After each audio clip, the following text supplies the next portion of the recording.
Alright, what up, guys? What up? What up? Good evening, good night, whatever you want to call it. I'm coming to you guys to have yet another conversation. And all I'm going to do in this video is I'm going to tell you exactly what just happened to me today. What up, Greg Nichols?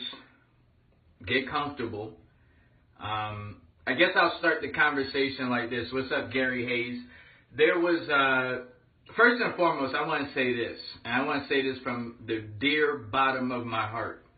And this is not a race issue. My encounter today, yes, I'll say it.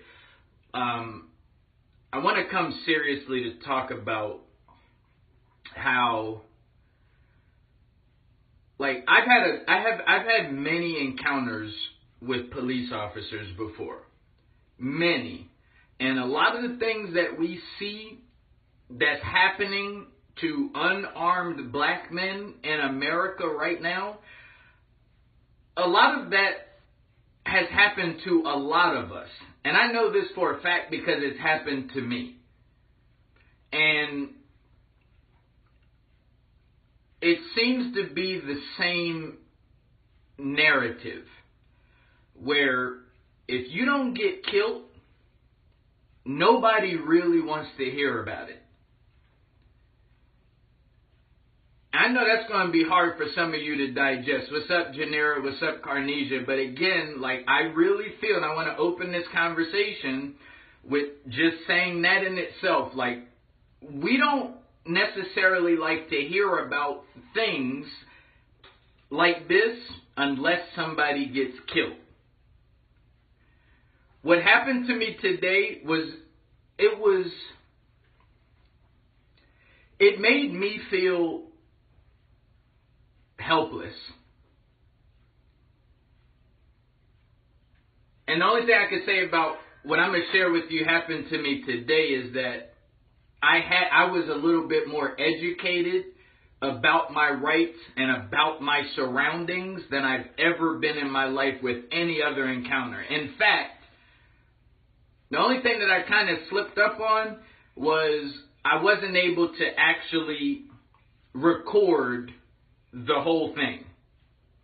Like, I just wasn't able to because, alright, I'm going to get to it. But again, I want to start this thing off with saying, we have to start paying. There's a million other stories like what happened to me today that we completely ignore because nobody got shot.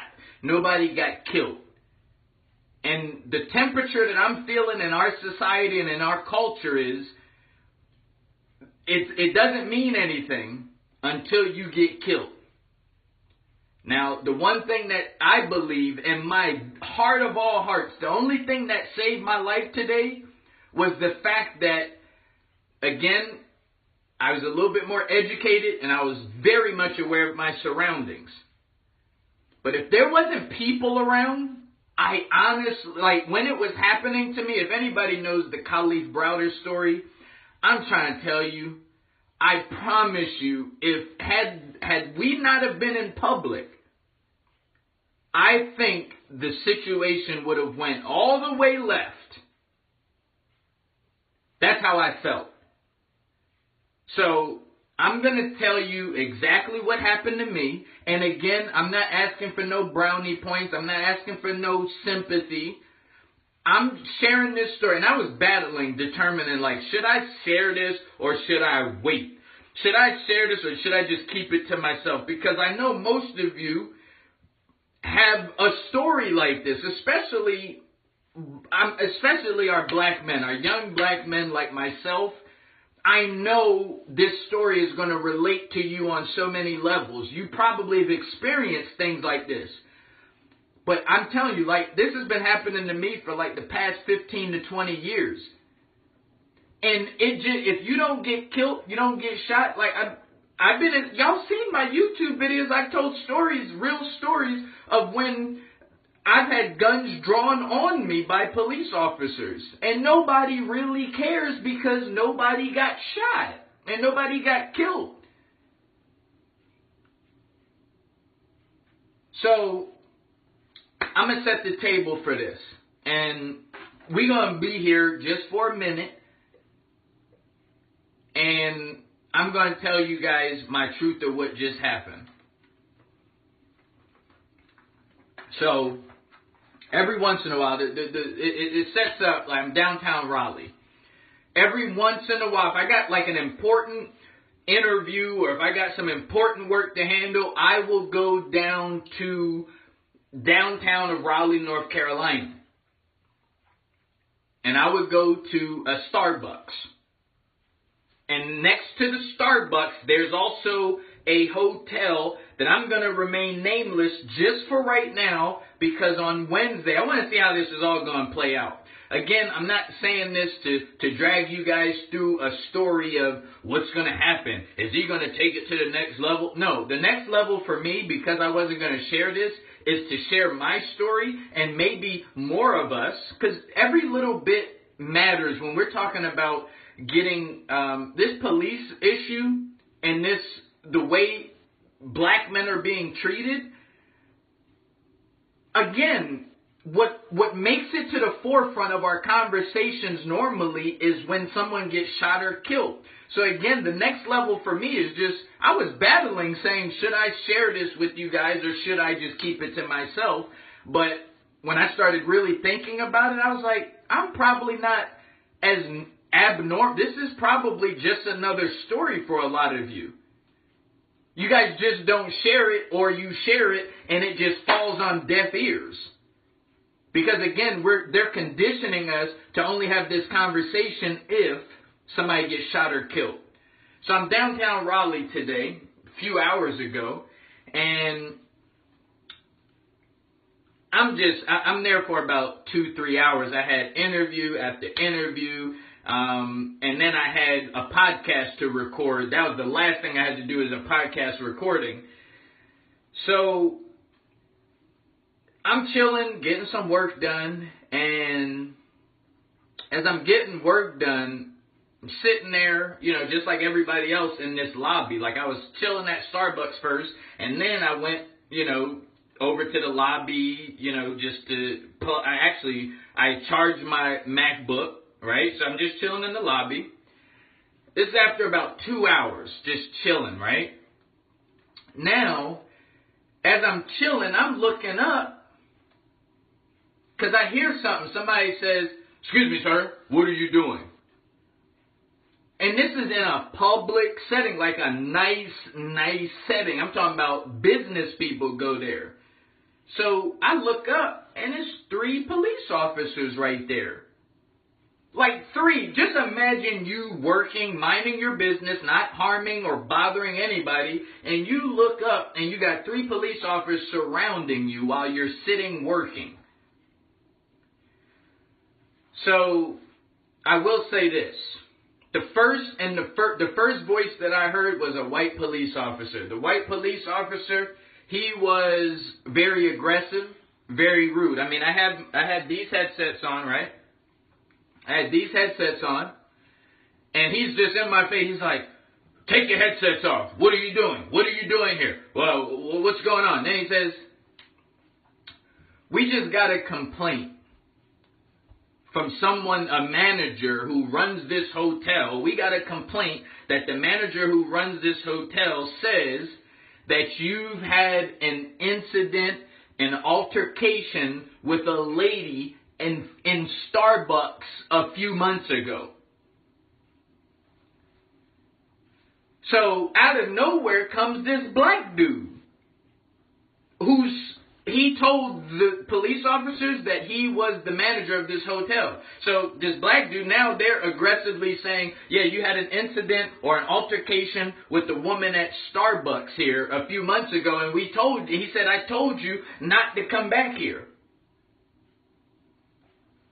So now I'm confused, because you see, I'm doing my work here, so I'm like, yo, what are you talking about? I'm discombobulated. I'm like, yo, what is going on right now? I had an incident, an altercation, and I had to be kicked off the premises at Starbucks.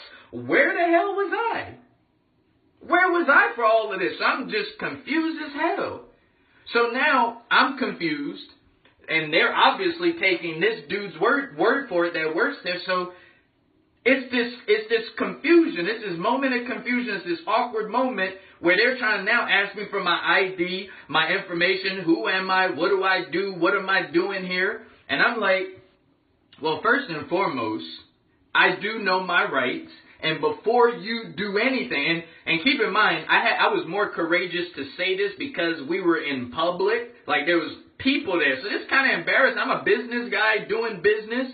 And these dudes are just over me, accusing me about an incident or an altercation that happened with a woman at Starbucks. So I'm confused. They're like, yo, can we get your license? You know, all of this stuff. You're not in trouble. We just need to get your license. Now, keep in mind, I just seen the Khalid Browder story documentary like last week.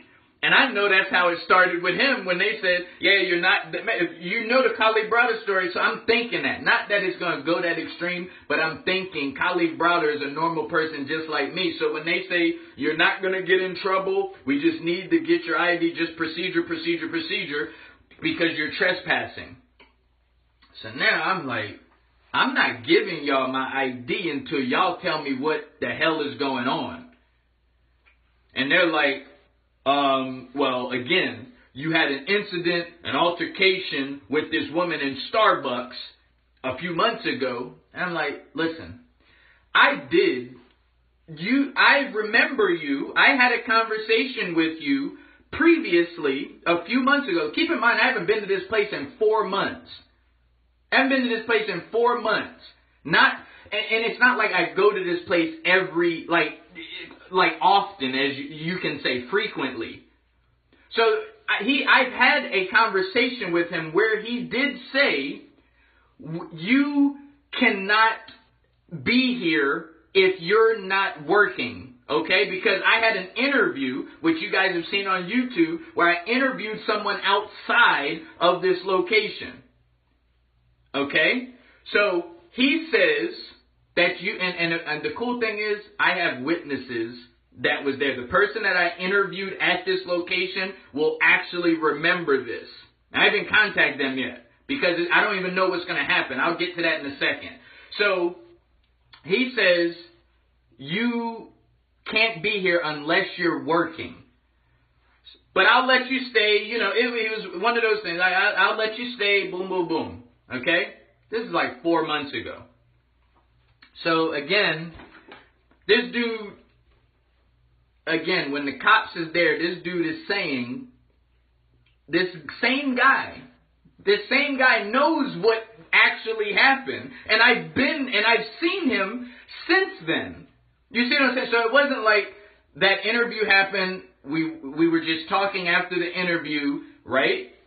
So now, this guy is now making up this story for some reason about I had an incident with a woman. Now keep in mind that the interview was with 2 guys. The interview was with 2 guys. And if it needs to go to the next level, we will definitely show the footage if necessary. So again, this guy, he's telling himself and he's telling the cops that I had this incident or altercation with a woman in Starbucks.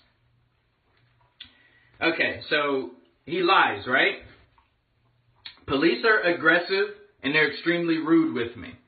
Okay? Police are aggressive and rude with me and they're believing his story. So now I'm still confused as hell. I'm in my head, I'm looking at this dude, I'm like, yo, why are you lying right now in front of these cops right now? And you know, I give him the black man look like, yo, are you serious? So, I won't give them my ID. I'm totally baffled about what's going on. And eventually they say, all right, well, we're going to have to go outside. We'll go outside. So now we go outside. But before we go outside, I was smart enough to start recording this conversation because the white cop I mean, he was aggressive. He was looking for a reason. I don't know if you guys have ever been in a situation where a police officer will kind of bait you to get frustrated, and they'll bait you to get angry so they have a reason to, lock you up. But that's the energy and the vibe that this one of the officers came out with. So we go outside, and I'm just like, yo, what are you guys doing? So I go outside, and there's like 3 cop cars like surrounding, it seemed like surrounding the hotel. So I'm like, what the freak is going on? Like, y'all got cop cars out here for me? So again, they're like, we need your name, your date of birth, your ID, and all this information. I'm like, listen, you guys are going to have to tell me what the hell is going on before I give anything. So 2 of the other cops left.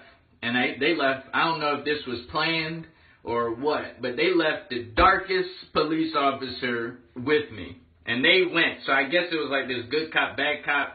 And they tried to, I guess, pull the black card on me, like, so I can relate.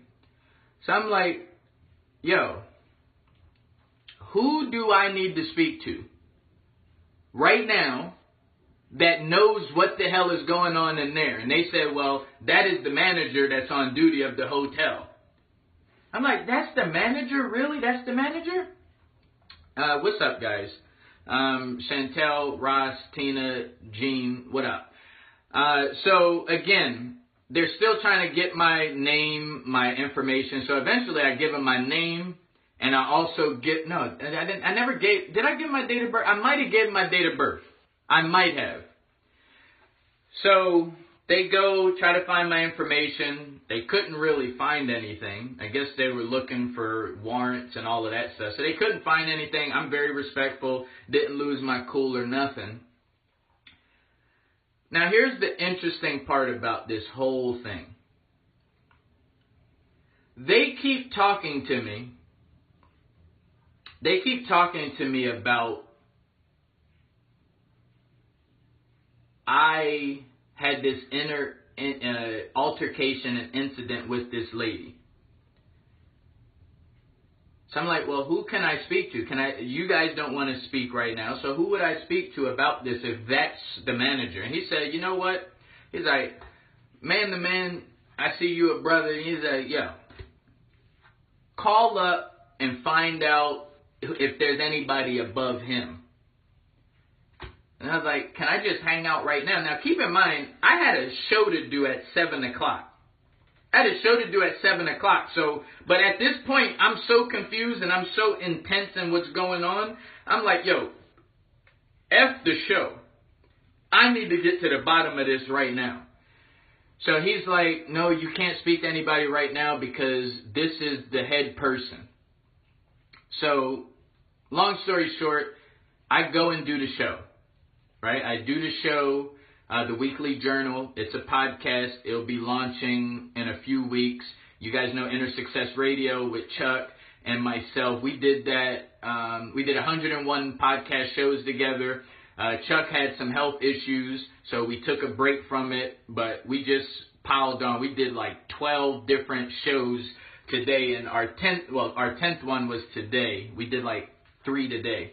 And so I did the show. I talked about it a little bit because it's pre-recorded. I didn't really go into detail. But to be completely honest, guys, that was very much therapeutic for me to just get back to work. Right now, I was hard-headed because it was very therapeutic. I did my podcast show. It was amazing. But when I finished doing the recording for the podcast, I said, I don't want to wait for tomorrow. I want to get some of this I want to get this out right now. So what I did was I called the hotel. And when I called the hotel, I asked to speak for the manager, like the head person that's on staff at that time. This was just less than an hour ago. So the guy's name, I will say the guy's name was Carl. I'm not going to say the hotel, but the guy's name was Carl. How do I know that? I know that because the officer told me.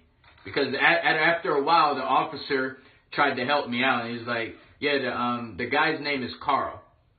So I call up the hotel, and I'm like, yes, hello, I need to speak to the manager that's on staff right now. So they get me on the phone with the manager, and I'm speaking with the manager. I'm thinking it's this guy that just lied on me, right? And it's somebody else. I'm like, all right, before I say anything, are you the head person that's in charge of the whole hotel right now? And I was like, he's like, yeah. And I said, is your name Carl? And he said, Carl? He said, no, we don't have any employees named Carl. I was like, no, you do have an employee named Carl. And I was like, he had a gray suit on. I started describing this guy. And he said, no, Carl's just a security. He's one of our security guys. So I'm like, wait a minute. But he told the officers and he told me in my presence that he was the manager of this whole place. Now, here's where education comes into play, guys.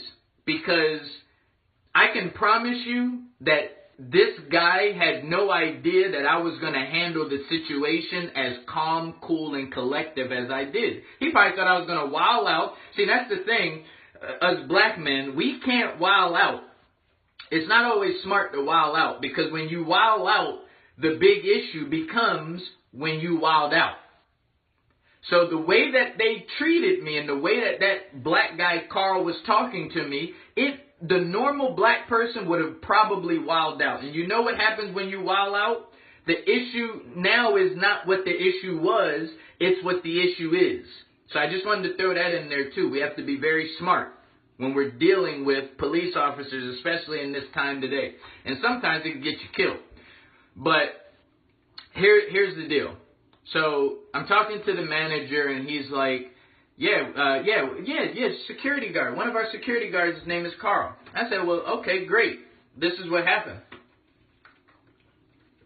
I said, I need to file some type of complaint, and I need some action to be taken on this, because Carl just told some major lies on me to the police officers, and Carl said that I had an incident or an altercation with a lady at your Starbucks. And he's like, really? What?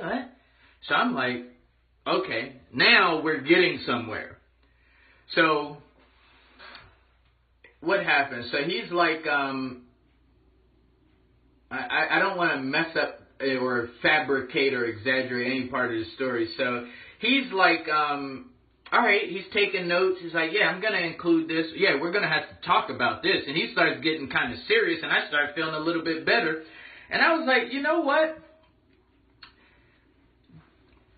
This incident that just happened, just right now, the police officers just documented this information.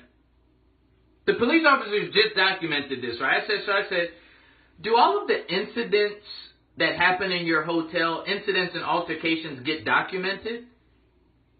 You know what he said? He said, absolutely they are. I got excited because I know for a fact that the incident or altercation that just happened at Starbucks, I know for a fact that there's no documentation of that. So, you know what's about to happen, right? I'm speaking, what's the guy's name? The manager's name is Edward. Okay? The manager's name is Edward. So Edward says, you know what, we're going to have to really look into this, and we're going to get back to you tomorrow. Well, you know, it's funny. He said, we're going to definitely get back to you tomorrow, but if not tomorrow, we'll get back to you Wednesday. That's what he said verbatim, and I took notes on all this stuff. All right, so he said, we're going to definitely call you tomorrow, if not Wednesday. And I said, definitely. So when are you going to call me? He said, by Wednesday. Right? So that was that. Now, what can we learn from this? Well, what can we learn from this? We can learn that,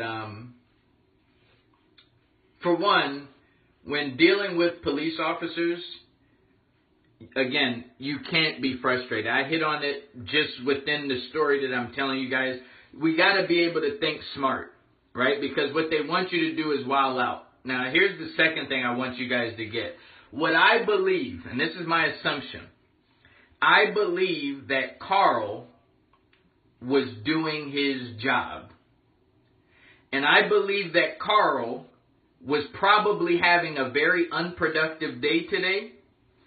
And I believe that Carl might be on the wire of being fired. He might have got some bad information and that his hours are being cut back and he wanted to come in like Superman today, and I was at the wrong place at the wrong time dealing with the wrong people. And because that's the only thing I can think of why somebody would lie. Like, so say such a big lie. Now, because I didn't wild out, I have a little bit of leverage here. Because Carl, I'm pretty sure Carl and the police officers was probably hoping that I would wild out. So I think Carl now is in a bind. I honestly believe Carl just got himself in some shit. Like, I really do.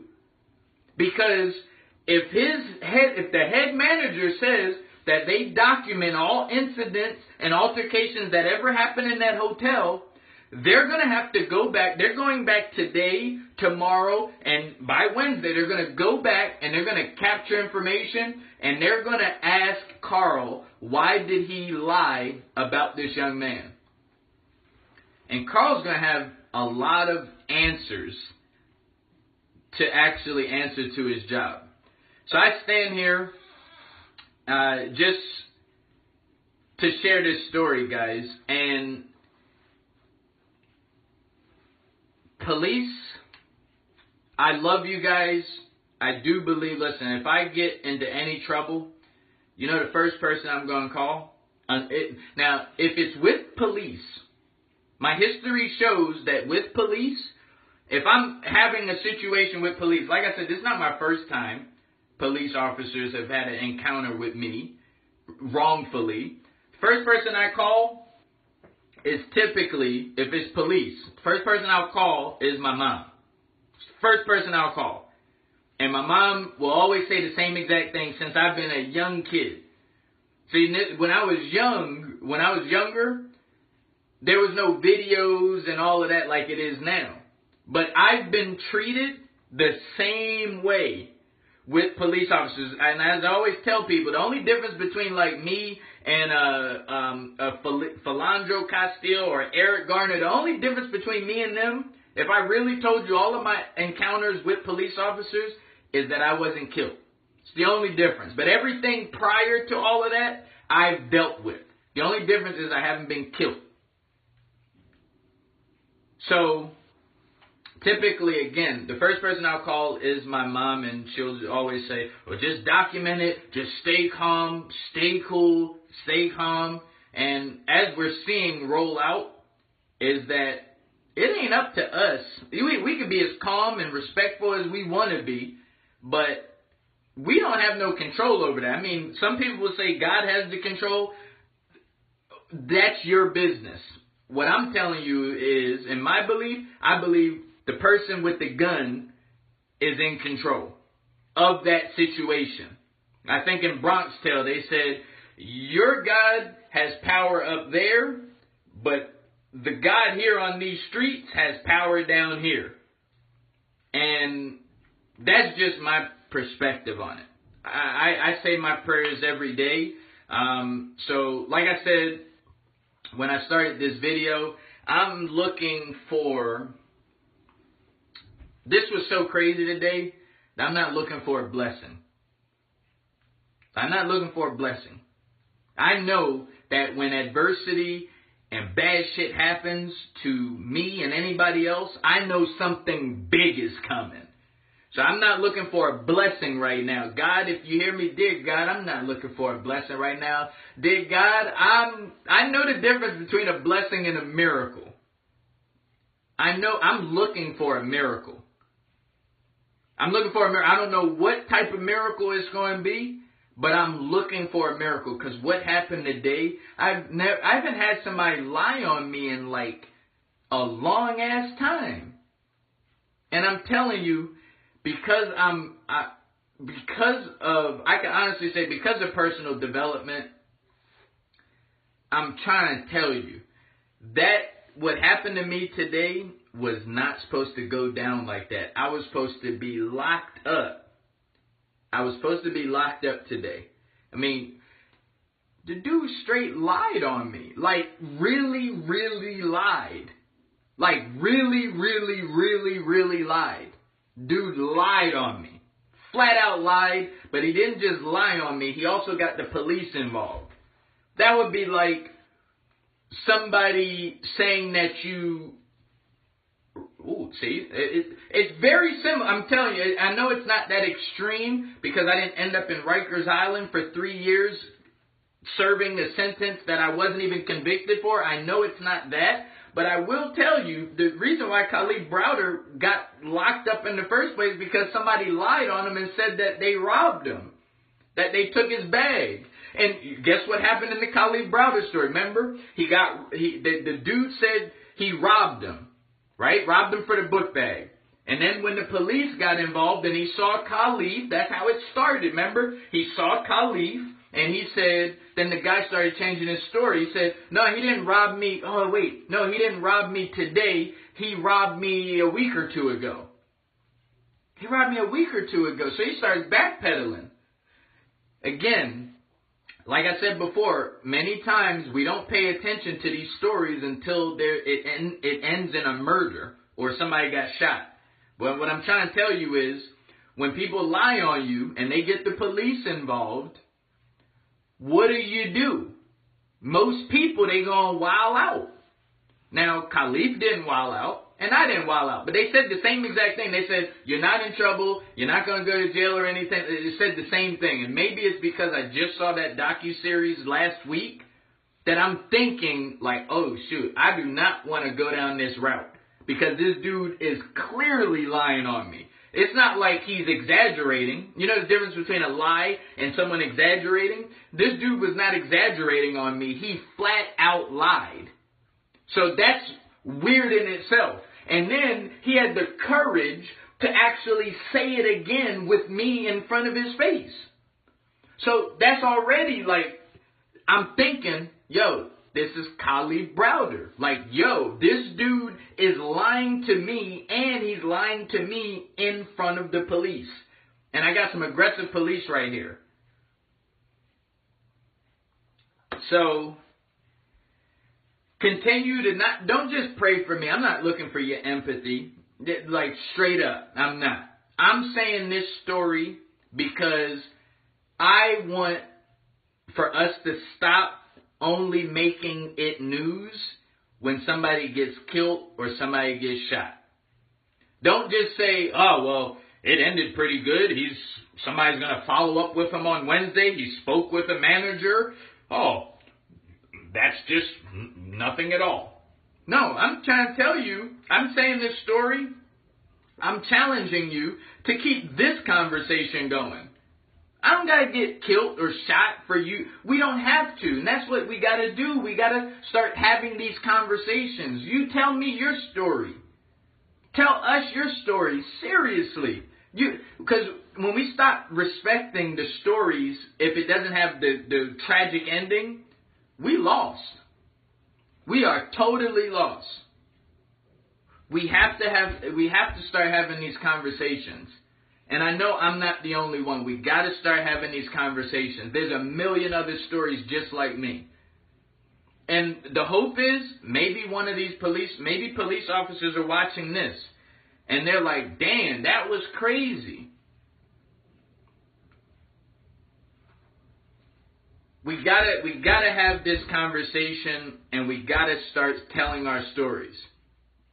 I could tell you guys a million stories, but you know what you do? You'll knock this story out, right? Because it didn't end in a shooting or a killing. And then you'll talk about the next person, right? You'll talk about Eric Garner. Or you'll talk about, I think somebody was talking about some Emmett Till. After I said this story, talking about some Emmett Till. Like, really? No, we can have, that is that. Let's talk about this. Let's learn a lesson from this, from the person who's still living. And there's a million other stories of men just like me and women that have these stories. Sometimes history can cripple us if we ignore the power of now. The power of now. There's a million other stories. So let's have this conversation. I'm going to get up out of here, but let's have this conversation. I would like to challenge for all of you, whoever you know, if you know somebody who's been through a situation and maybe you've thrown it under a rug about a police officer, I want you to tag them in this video. And once they see this, I want to challenge you to tell your story. I want to challenge you to tell your story. While you can tell it, tell your story. You don't have to die or get shot. Listen, if they don't want to listen to you, I will listen to you. And then we can have this dialogue. Because I'm telling you, we miss the bus if we can only have conversation about police brutality and injustice for black people. I'm telling you, if we can only talk about it when it ends in a death or an injury, we're lost. This made me feel good. Because I didn't feel good when this was happening. People lie on me every day. But there's not police involved. And I know God has the final answer. I know that. I know. All the religious people, yeah, God got you. It was supposed to happen for a reason. It all happened for a reason. But it don't feel good. And trust me, I know my Bible, and I know there's a time to be angry, but how long you hold on to that anger is everything. It's okay to be angry. It's okay to be frustrated. It's okay to be annoyed spiritually. So don't give me that crap that God has the answer. Yeah, he does. But right now, this just happened a couple hours ago. I needed to get this fully off of my chest, and I needed to share it with some other people. Let's have this conversation. You do not have to be dead. And you do not have to be dead. So we need to have some awareness while these stories are still here. Did I say everything I wanted to say? Yeah, like I said, I'm looking for a blessing. I'm looking for a miracle. I'm looking for a miracle. This was so unbelievable what happened to me just now. I'm looking for a miracle. Forget a blessing. Blessings come every day. It's a blessing that I'm on day 2 or day 3, and that's a blessing, right? It's a blessing to wake up, right? It's a blessing for me to have people contacting me about my business today, right? It's a blessing for emails to be sent to me today. That's a blessing. I'm looking for a miracle. I'm looking for something to happen in my life. I'm looking for a miracle to happen. So I want people to be like, damn, what just happened? What? You're going to know that it wasn't me. Sometimes a blessing is uncertain. You can be like, well, he kind of was lined up for that. But a miracle is one of them things where like, yo, damn, that's what grace is. Like, you start to question, like, did he really deserve all of that? Whatever that is. I'm looking for a miracle, and it's not going to, I'm not going to say what it's not going to be. I was just about to say that, because I've never had, like, a miracle. Like, miracle, we talk a lot about blessings, but I'm talking about a miracle. And I don't think have you ever had a miracle before? Like, a miracle happened, like a miracle. Like, a miracle? We have blessings all the time, like, I don't want just a blessing. That's not what I'm looking for. I could stumble over a blessing. I want to be like, I'm looking for a miracle, and I'm going to charge it to the game for this dude that lied on me. But that's how I'm feeling right now. I'm looking for a miracle. I know many of y'all lives is perfect. I do know that. I know that. Y'all lives is perfect, right? And I tell you something about having a perfect life. You should be scared of yourself. You should be scared. I ain't going to go all the way with what your boy Bishop T.D. Jakes would say about this, but listen. He who cast the first stone, goes something like that, right? I'm trying to tell you. and the reason why I'm talking about perfection is because that's what I was battling if I should share this. Because the judgment that comes with sharing this to some people, you guys would be amazed at the messages that I get in my DM. Like my instant messages, sometimes when I tell a true story that's going on in my life, some of y'all's messages be like, what in the world? That's what you got from my story? But the reason why I'm talking about perfection is I was battling, like, should I share this or should I not? Should I share this or should I not? The reason why I was battling this is because some of you judge so hard that you make, like, the reason why some people, and I know this because I struggled sharing this, and there's some stuff that's happened to me before with police officers that I just won't share because I didn't get killed or I didn't get shot. But there's some people who won't share this story, their own personal story, because you're going to have something where you're going to say, some of you are going to say like, well, that, you put yourself in that position. Like some of y'all think Trayvon Martin shouldn't have wore his hoodie. Some of y'all say Trayvon Martin, I mean, he was, I don't know, but there was rumors, I didn't follow the story in detail, but he was smoking marijuana. Some of y'all really, when that was happening, some of y'all was really saying, well, why was he so young doing all of these things? It doesn't matter what they were doing.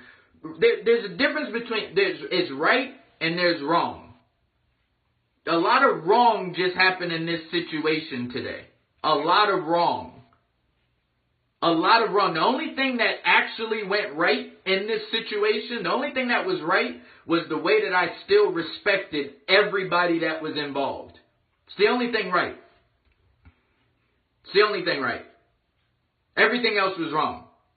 Forget who I am as a person. There's no person that deserves to be treated like this. No person.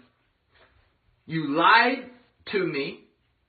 You lied to me under oath. Well, basically under oath. I mean, you did it right there in front of police officers and had the police officers treating me as if I had an incident or an altercation with a woman in Starbucks.